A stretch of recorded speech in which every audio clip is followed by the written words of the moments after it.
तो मेडिको वाला फाइनली एक नोटिफिकेशन आ चुका है क्योंकि रिपेंस के लिए वेट कर रहा था। आज मेरे चैनल पे 4-5 वीडियो अपलोड हो चुका है फिलहाल अभी तक, तो और भी अपलोड शायद होंगे पता नहीं। एनीवे मोस्ट इंपॉर्टेंट क्या चीज़ है आप लोगों का बैचलर इन फिजियोथेरेपी। मैंने पिछला वीडियो जो दिया था प्रीवियस डे मतलब येस्टरडे मैंने जब दिया था, मैंने एक वीडियो जो बीएससी मेडिकल टेक्नोलॉजी के अंडर में फी स्ट्रक्चर के बारे में बताया था ना, उसमें मैंने बताया था कि बीपीटी कोर्स आने वाला है रिपेंस में, वो आसाम से जा पाएंगे, है ना। तो इस वीडियो में मैं रिपेंस का पूरा कंप्लीट प्रोसेस बताऊंगा, क्या क्या कोर्सेज में एडमिशन ले पाओगे, क्या क्या करना पड़ेगा, कितना परसेंटेज होना पड़ेगा, एलिजिबिलिटी से लेकर सभी चीज़ें मैं आप लोग इस वीडियो में बोलूँगा। तो वीडियो को अच्छे से देखो वरना आप लोगों को दिक्कत हो जाएगा, है ना। एंड यदि आप लोग पेड काउंसलिंग ग्रुप ज्वाइन करना चाहते हो तो वो ये है मेरा पेड काउंसलिंग ग्रुप का जो भी डिटेल्स है ये आप लोग देख सकते हो। यदि आप लोग काउंसलिंग ग्रुप ज्वाइन करना चाहते हो तो इस नंबर पे कांटेक्ट करके आप लोग, या इस नंबर पे पे करके भी आप लोग वो ग्रुप में ज्वाइन कर सकते हो। ये 99 रुपीज़ है। इस नंबर पे आपको बोलना है कि काउंसलिंग ग्रुप में ज्वाइन होना है तो आप लोग वो ज्वाइन कर पाओगे। यहाँ पे 24/7 ग्रुप ओपन रहेगा, आप लोग का डाउट्स वगैरह सभी सोल्व किया जाएगा, काउंसलिंग के लिए अपडेट दिया जाएगा, काउंसलिंग के लिए गाइड किया जाएगा, तो आप लोग वो ज्वाइन कर सकते हो। एनीवे अब मुद्दे पे आते हैं क्या क्या चीज़ें हैं। अभी नोटिफिकेशन में क्या क्या चीज़ें मेंशन किया गया है। अभी 6 कोर्सेस है। क्या क्या कोर्सेस है मैं आप लोगों को बताना चाहूँगा। पहले क्या है आप लोगों का बीएससी नर्सिंग के लिए, लेबोरेटरी साइंस के लिए, ऑप्टोमेट्री के लिए, रेडियोग्राफी के लिए, बी फार्म के लिए and bachelor in physiotherapy. Most important है बी फार्म एंड बीपीटी के लिए। ये सारा कितना नंबर ऑफ सीट्स है, बीएससी नर्सिंग के लिए 4 सीट्स है, लेबोरेटरी के लिए 3, ऑप्टोमेट्री के लिए 3, रेडियो के लिए 3, बी फार्म के लिए 3, बैचलर इन फिजियोथेरेपी के लिए है 3 सीट्स, है ना। जो कोर्स ड्यूरेशन है बाकी जो 5 कोर्सेज है उनमें 4 ईयर एंड फिजियोथेरेपी के लिए 4 ईयर कोर्स है, 1 ईयर इंटर्नशिप है ना। तो एलिजिबिलिटी में हम आते हैं, बाकी इसमें देखते हैं क्या क्या है। जो रेडियोग्राफी, ऑप्टोमेट्री, लेबोरेटरी, नर्सिंग के लिए क्या है 10+12 पास होना पड़ेगा, मतलब क्लास 12 पास होना पड़ेगा, 50% मार्क्स होना पड़ेगा पीसीबी में, एंड इंग्लिश में आपको पास होना ही पड़ेगा। ओके, इंग्लिश में आपको पास होना पड़ेगा एंड पीसीबी मिला के आप लोगों को 50% होना पड़ेगा। एंड रिलैक्सेशन रहेगा 5% for SC ST OBC and PWD etcetera is for admissible, है ना। 4 ईयर का कोर्स है बी फार्म में क्या होना पड़ेगा, रेगुलेशन स्पेसिफाइड ये सब होना पड़ेगा, 50% होना पड़ेगा। एंड यदि आप लोगों ने लेटरल एंट्री लेते हो तो आप लोगों को डिप्लोमा में आप लोगों को 50% होना पड़ेगा एंड 5% रिजर्वेशन रहेगा इनमें, है ना। बैचलर इन फिजियोथेरेपी क्या है, क्लास 12 आप लोग पास करना पड़ेगा किसी भी बोर्ड से, या आप लोग ओपन स्कूल से भी किए हो तो भी हो जाएगा, 50% होना पड़ेगा। एंड केमिस्ट्री एंड बायोलॉजी होना पड़ेगा, आप लोगों का फिजिक्स केमिस्ट्री बायो ये सब होना पड़ेगा। And selection process admission into BPT program through NEET UG, NEET का स्कोर के बेसिस पे आप लोगों को फिजियोथेरेपी में एडमिशन होगा। बाकी के लिए आप लोग एसएसयूएचएस का एग्जाम के बेसिस पे होगा। क्या क्या है, किसको बुलाया गया है ये आप लोग देख लो, है ना।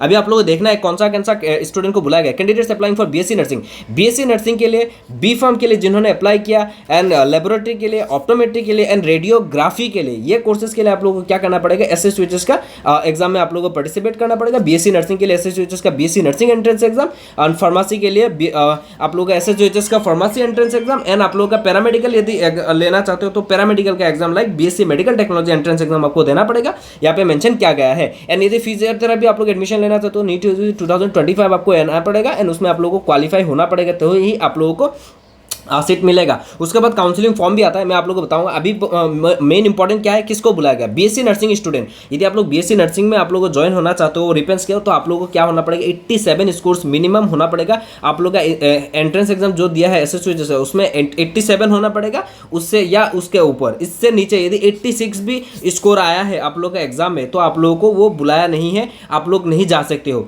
सिर्फ 87 एंड 87 के ऊपर के जितने भी कैंडिडेट्स हैं उनको बुलाया गया है। बी फार्म के लिए जो एसएसयूएचएस की तरफ से जो फार्मेसी एंट्रेंस एग्जाम हुआ उसमें 82 स्कोर होना पड़ेगा या इससे ऊपर होना पड़ेगा। इससे नीचे 81 भी हुआ है तो आप लोग नहीं जा पाओगे काउंसलिंग में। मैं आगे और भी चीजें बोलूंगा, आप लोग देखो। उसके बाद है लेबोरेटरी, ऑप्टोमेट्री एंड रेडियोग्राफी, उनमें आप लोग क्या करना है, पैरामेडिकल एंट्रेंस एग्जाम जो हुआ है उसमें 75 स्कोर होना पड़ेगा। यदि आप लोगों के पास 75 स्कोर नहीं आया है तो आप लोग काउंसलिंग में नहीं जा पाओगे। एंड फिजियोथेरेपी के लिए यदि जनरल कैंडिडेट्स हो तो आप लोग नीट को 144 स्कोर सिक्योर करना होगा, वरना आप लोग नहीं जा पाओगे, क्वालिफाई भी नहीं हुआ है ना। तो 144 रैंक नहीं है, स्कोर है फिजियोथेरेपी के लिए नीट का। एंड यदि आप लोग SC ST OBC कैंडिडेट्स हो तो उन लोगों को 113 स्कोर से भी हो जाएगा। ये अभी कॉलिंग रैंक है एंड ये सारा कोर्सेस है। आगे बहुत सारी चीजें बताऊंगा, देखो क्या क्या चीज़ है यहाँ पे। क्या है candidate selected for admission to into the above mentioned courses at RIPNS ISL shall have to submit an undertaking committing themselves that they will report the admission into the selected course, है ना, at the regional institute within the stipulated time following of which or he is shall not be eligible for admission into any course। ये आप लोगों को time दिया जाएगा, यदि आप लोग उस टाइम के अंदर में आप लोग कॉलेज में जाके एडमिशन नहीं लोगे तो आप लोगों का एग्जाम कैंसिल हो जाएगा direct of under the director medical education Assam, and that after admission she or she submit the admission receipt at Ripens Aizawl to the DME, है ना, Aizawl to the DME within 7 days from the date of admission as confirmation of our admission। Selection होने के बाद आप लोगों का admission होना पड़ेगा। और ये काउंसलिंग वगैरह कब है मैं आप लोगों को बताऊंगा। काउंसलिंग आप लोगों का स्केड्यूल किया गया है 5 अगस्त का। 5 अगस्त का कहाँ पे काउंसलिंग स्केड्यूल किया गया है? DME के ऑफिस में। DME के ऑफिस में 6 माइल खानापारा गुवाहाटी में। कब से स्टार्ट है? 10:30 है, सुबह 10:30 में आप लोगों को DME के ऑफिस में ऑफलाइन जाना पड़ेगा। ये ऑफलाइन चीज़ें हैं, ओके, ये ऑफलाइन चीज़ें हैं। अब ये आगे बताऊंगा क्या क्या डॉक्यूमेंट्स लेके जाना है। उसके बाद आता है ये एक फॉर्म है, काउंसलिंग फॉर्म है। यह आप लोगों को एप्लीकेशन ये देना पड़ेगा। आप लोग application for admission into 4 years. यहाँ पे आप लोग क्या करना है? Name of the candidates, name of the father, address, phone number, आपका खुद का फोन नंबर देना है, डेट ऑफ बर्थ अच्छे से देना, एज कितना हुआ है 18 यहाँ पे देना है। आप लोगों को सीधा क्या करना है? गूगल पे जाना है। गूगल पे जाने के बाद आप लोगों को क्या करना है? एज कैलकुलेटर देना है, आपका डेट ऑफ बर्थ दे देना है एंड इस डेट को बेटा देना है। जो भी डेट वगैरह आएगा यहाँ पे आप लोग पुट कर देना है। यहाँ पे एक चीज़ मेंशन किया गया, आप लोग देख लो। कैंडिडेट्स अप्लाइंग फॉर, मैं ये जूम कर देता हूँ। Candidates applying for BSc nursing courses must appear BSc nursing entrance examination. Candidates B Pharm must pharmacy entrance exam and laboratory के लिए radio medical technology entrance exam and BPT के लिए NEET UG में आप लोगों को बैठना ही पड़ेगा, आपने एग्जाम दिया होना पड़ेगा। एंड ये स्टूपुलेटेड जो आप लोगों का जो कोर्स जो स्कोर बताया गया है उस स्कोर के मुताबिक ही आप लोगों को जाना पड़ेगा। उसके बाद यहाँ पे आप लोगों को फिल करना है नेम ऑफ द कोर्स, क्या क्या कोर्सेज या आप लोग BSc nursing and B Pharm दोनों किए हो तो दोनों भी दे सकते हो, ऑप्टोमेट्री भी लेना चाहते हो, ये सारा कोर्सेज यहाँ पे दे सकते हो। एक स्टूडेंट ने सब दिया है तो सब यहाँ पे मेंशन कर सकते हो, कोई दिक्कत नहीं है। उसके बाद एंट्रेंस का roll number, score card and rank सभी चीज़ें आप लोग, है ना, एक काम करना, आप लोग यदि सभी कोर्सेज में लेना चाहते हो तो एक डिफरेंट एग्जाम के लिए डिफरेंट आप लोग फॉर्म फिलअप कर लेना। लाइक BSc नर्सिंग के लिए एक एंड बी फार्म के लिए एक एंड ऑप्टोमेट्री वगैरह के लिए एंड रेडियोग्राफी के लिए एक एंड BPT के लिए एक, 3 लेके चला जाना, क्योंकि क्या पता है ना, तो वही है। एंड आपका एंट्रेंस का रैंक एंड आप लोगों का स्कोर वगैरह दे देना, क्योंकि तीनों एग्जाम डिफरेंट है तो तीनों के लिए तीन लेके जाना। यदि एक स्टूडेंट ने सबको सभी कोर्सेज में यदि उसको चाहिए तो एलिजिबल हो गया है तो, है ना, ये हो गया। उसके बाद आते हैं अभी HSLC मतलब क्लास 12 का डिटेल्स। यहाँ पे आप लोगों को मार्क्स कितना मिला वो दे देना है, टोटल मार्क्स कितना हुआ ये देना है।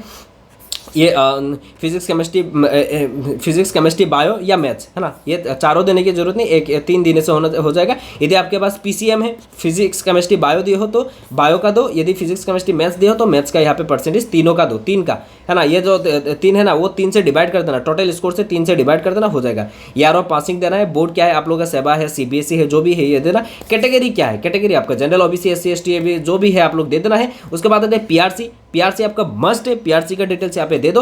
PRC नहीं है तो आप लोगों को एडमिशन भी नहीं मिलेगा एंड आप लोगों को शायद वहाँ पे टाइम भी नहीं देंगे।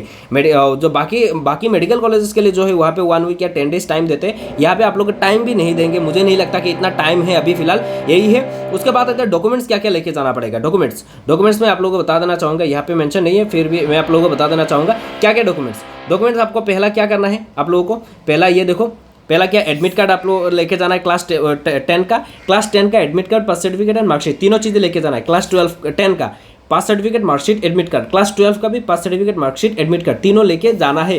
ओके, परमानेंट रेसिडेंसी सर्टिफिकेट, यदि कास्ट सर्टिफिकेट है तो आपको वो लेके जाना है, ये फॉर्म लेके जाना है। आप लोग पासपोर्ट साइज फोटोग्राफ लेके जाना है, चार एटलीस्ट मिनिमम फोटोग्राफ लेके जाना है। आइडेंटिटी प्रूफ के लिए आप लोग क्या करोगे, Aadhaar card, PAN card, voter ID, वो सब आप लोगों को क्या करना है, जेरोक्स करके सभी डॉक्यूमेंट्स का जेरोक्स प्लस ओरिजिनल दोनों चीज़ें आप लोगों को लेके जाना पड़ेगा, वरना आप लोगों को दिक्कत हो जाएगा। जेरोक्स प्लस ओरिजिनल आप लोगों को सभी लेके जाना पड़ेगा, वरना दिक्कत होगा। मैं बार बार बोल रहा हूँ, है ना। ये सारा डॉक्यूमेंट्स लेके आप लोगों को क्या करना है, ओरिजिनल डॉक्यूमेंट्स आप लोगों को लेके जाना पड़ेगा। यदि आप लोग नीट के स्टूडेंट हैं तो आप लोगों को नीट का स्कोर कार्ड लेके जाना है, एडमिट कार्ड यदि है एडमिट कार्ड स्कोर कार्ड दोनों लेके जाना है ना। ये आप लोगों को हो गया, स्कोर कार्ड एंड नीट का जो एडमिट कार्ड होता है वो लेके जाना है।